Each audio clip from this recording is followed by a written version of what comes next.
तो दोस्तों, क्या हाल है सभी के। उम्मीद करता हूँ सब बढ़िया होंगे। तो आज की वीडियो में हम द कंजरिंग लास्ट रेट के प्लॉट ट्विस्ट को ब्रेक डाउन करेंगे और इसमें जो केस हैं वो रियल हैं और उसी केस की स्टडी करके मैं आज आपको समझाऊंगा। और शायद ये मूवी नन 2 के एंडिंग से लिंक भी कर सकती है, क्योंकि Lauren and Warren sister Erin के ही वंशज हैं, या फिर ये कहें कि ये दोनों ही सेंट मेरी के वंशज हैं। इसलिए इनके पास कुछ खास शक्तियाँ भी हैं। तो चलिए फिर बिना किसी देरी के शुरू करते हैं अपना एक्सप्लेनेशन। तो शुरुआत में हम देखते हैं लॉरिन के घर और म्यूजियम को, जहां हम बताते हैं कि यहाँ पर कुछ भी छूना मना है। मतलब म्यूजियम में कुछ भी छूना मना है, क्योंकि हर चीज श्रापित है या फिर किसी न किसी रिचुअल में इस्तेमाल की गई है। जहाँ पर हमारा मेन फोकस होता है क्रूड मैन के खिलौने पर, और नन यानी वेलक की पेंटिंग समुराई विद मास्क सबसे मेन एनाबेल डॉल पर होता है। इसका ये मतलब है कि मूवी के अंदर जिस केस पर वॉरेन स्टडी करेंगे उसमें कोई शैतान है वो इन सब का यूज कर सकता है। और इस मूवी में जो केस दिखाया गया है वो है स्मल्ट परिवार हॉन्टिंग का, क्योंकि जब वॉरेन इन्वेस्टिगेशन के लिए जा रहा होता है तो जब हम पुलिस टेप के दौरान देखते हैं कि वहाँ कुछ हादसा हुआ था। टीजर से हमको ये भी पता चलता है कि इस परिवार के अंदर जैक और जेनेट स्मल के साथ साथ उनकी 4 बेटियां और जैक के माता पिता जॉन और मैरी भी हैं। साथ ही साथ उनका डॉग भी यहाँ पर रहता है। टीजर के अंदर हम सेम कैरेक्टर को देख पाते हैं जिनको डराया जा रहा था। यानी ये केस ऐसे भयंकर केस से जुड़ा हुआ है जो कि एक रियल इंसिडेंट पर बेस्ड है, और इसी केस को सॉल्व करने के लिए वॉरेंस यहाँ पर आते हैं। और वॉरेंस को रोकने के लिए डीमन इनके पीछे लग जाता है। अब वॉरेंस ये भी बताते हैं कि उन्होंने कम से कम 1000 केसेस को सॉल्व किया है, 10,000 केसेस देखे भी हैं, लेकिन ऑब्वियस सी बात है सब रियल नहीं होते। अब टीजर के अंदर आगे दिखाया जाता है कि मल्डर परिवार के अंदर जैक कैफी परेशान होता है और वो घर के अंदर डर को महसूस करता है। साथ ही साथ हम नोटिस करते हैं कि लॉरेन की बेटी जूडी अब बड़ी हो गई है और उस पर भी किसी डीमन का नज़र होती है। शायद केस लेने की वजह से ये सब हो रहा था। और टीजर में हम किसी का हाथ जूडी के कंधे पर साफ साफ देख पाते हैं। अब स्मरल परिवार के अंदर भी उनकी जो लाइट होती हैं वो गिर जाती हैं और उनकी छोटी बेटी के साथ कुछ अजीब घटनाएं होती हैं, जिसके अंदर एक बुड्ढी का भूत उसे डरा रहा होता है। और क्या इस केस के अंदर म्यूजियम में रखी चीज़ों का तो हाथ नहीं, क्योंकि हम इस मूवी फ्रेंचाइज के पहले केस के सेम घोड़े वाले खिलौने के टोन सुन पाते हैं, जो आज भी शरीर के अंदर गूस बम्स लाने के लिए काफ़ी है।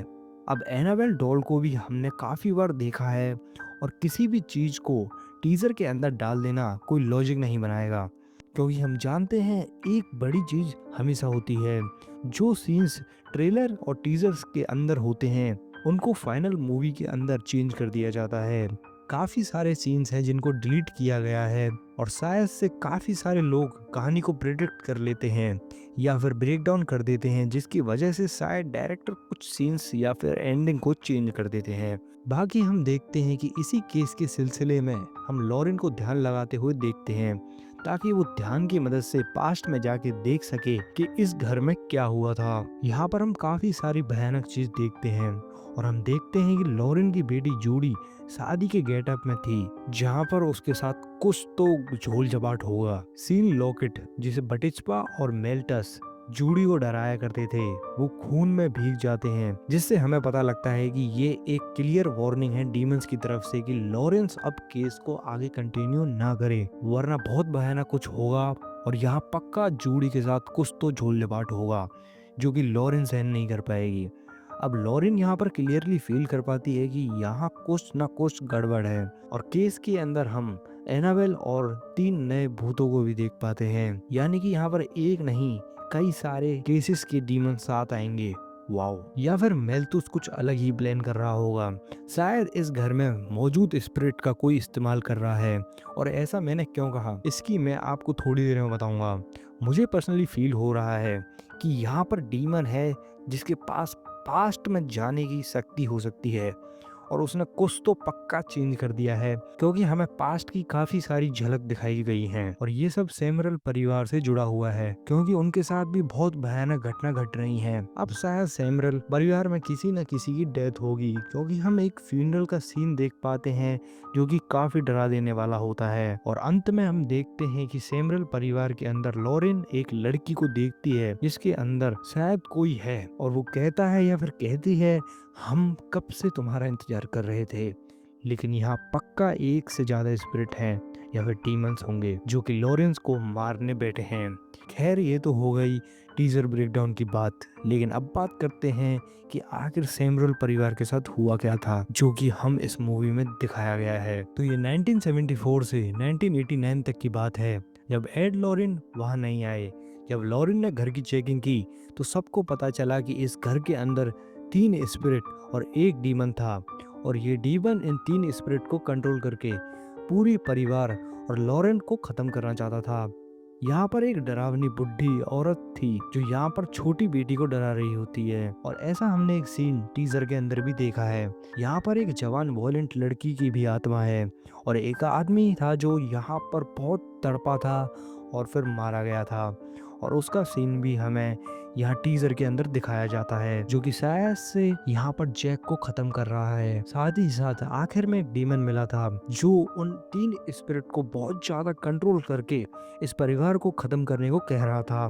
और ये प्लॉट है वो बिल्कुल कंजरिंग 2 जैसा नहीं लग रहा है, पर वो बुढ़े व्यक्ति की आत्मा को वेलेक ने इस्तेमाल किया था लॉरेन को ब्लॉक करने के लिए और उसको गुमराह करने के लिए। तो पॉसिबली यहाँ पर सेम चीज हो सकती है, लेकिन ये डीमन आखिर कौन होगा ये भी एक रहस्य है।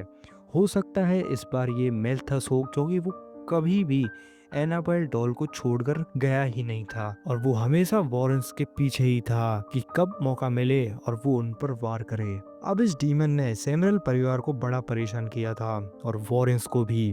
ये डीमन बिल्कुल भयानक था। घर के अंदर शुरुआत में सब कुछ सही था, लेकिन धीरे धीरे घर के अंदर फाइनेंशियल इशू आए और घर की चीजें गायब होने लगी, और फिर बारी आई डरावनी चीजों की। सब एक दूसरे की आवाज सुना करते थे, बल्कि सब एक साथ ही बैठे हैं। फिर भी यहाँ पर कईयों के साथ तो सेक्सुअल असॉल्ट तक हुआ था। हवा में उड़ने लगते। जैक की माँ को हार्ट अटैक भी आया, और शायद हमने टीजर के अंदर जो फ्यूनरल वाला सीन देखा था तो शायद वही मैरी की डेथ। और जैक का कहना ये था कि यहाँ पर गोश्त भी था जिसने उसके साथ गलत काम किया। सो ओवरऑल प्लॉट तो काफी सही लग रहा है, लेकिन अगर कहानी same to same real incident जैसी होगी तो ये काफी प्रिडिक्टेबल हो जाएगी, क्योंकि कंजरिंग 2 के अंदर भी सेम टाइप ऑफ प्लॉट था। लेकिन जैसा मुझे लगता है कंजरिंग लास्ट रिट्स की जैसी हाइप चल रही है, इस हिसाब से चीजें काफी कुछ डिफरेंट रहेंगी, और हम कुछ ऐसा जरूर देख पाएंगे जो हमें अंदर तक सहमा देगा।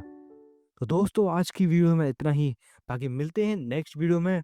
जब तक के लिए वीडियो को लाइक और चैनल को सब्सक्राइब करके कमेंट में आपका क्या ओपिनियन है इस मूवी को लेकर वो बताएं।